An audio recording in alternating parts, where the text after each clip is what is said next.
àrà olúwa ọ̀rọ̀ rẹ̀ máa dayọ̀ o, ọ̀rọ̀ rẹ̀ máa dayọ̀ àóyè o, ọ̀rọ̀ rẹ̀ máa dayọ̀.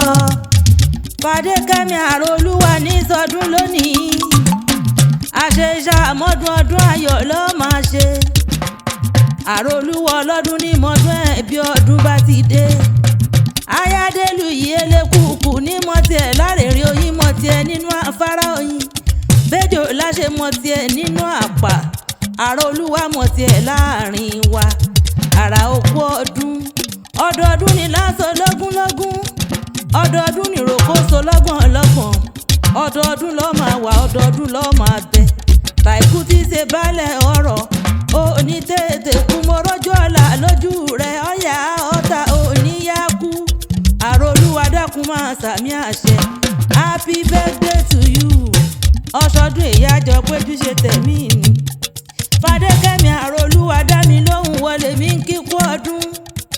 Aláṣẹ àtolùdásílẹ̀ Àrà Ventures. Ẹjẹ́ àjọ kíyà mi ti ń sọdún lónìí. Àrà òkú ọdún o. Gbogbo èèyàn aláṣì lọ́yẹ̀ máa kẹ̀sẹ̀ ẹjẹ́ àjọ kára lẹ́sẹ̀ kan. Òyìnbó oníke tó mòye ni. Owó ńláńlá ní fínẹgbẹ́ láàrin agbo. Èmi ò rí ohun tí ò lè ṣe fún ni tó bá fẹ́ ṣoore. Bí kẹ́ńbẹ́rì bá délé ara yóò fatabanu. Bí gàmbàrí bá délé rẹ̀ yóò bù kele. Òyìnbó oníke tó mòye.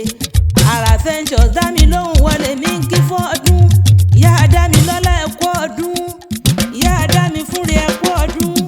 Ayádélú yìí ò ní fọdún èyí ṣàṣemọ lọ́wọ́n ọba àbùkù oníkan adùn ní ọgbẹ̀yìn ọ̀rọ̀.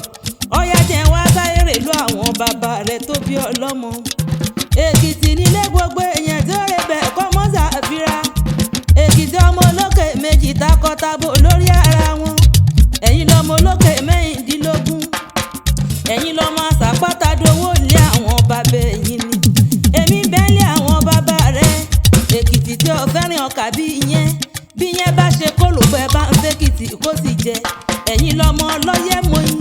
Ẹ̀yin lọmọ agúnyẹ̀ funfun fàlejò jẹ nínú gbá funfun. Ẹ̀rù ń bá gbá, ẹ̀rù ń bá àlejò, ẹ̀rù ń bọ̀bẹ̀ nínú àwo tẹ́ngànràn. Àrà olúwa sọdún èyí àjọ péjú ṣe tẹ̀mí ní lọ́wọ́n ọba. Mo ti gún yẹn, mo ti roka, àní mo ti gún yẹn, mo ti ṣe bẹ́ẹ̀. Ẹjẹ́ àjọ bẹ́kìtì lélẹ̀ o. Ta ló ní máa bá wọn kì í gbèjègbèjọ?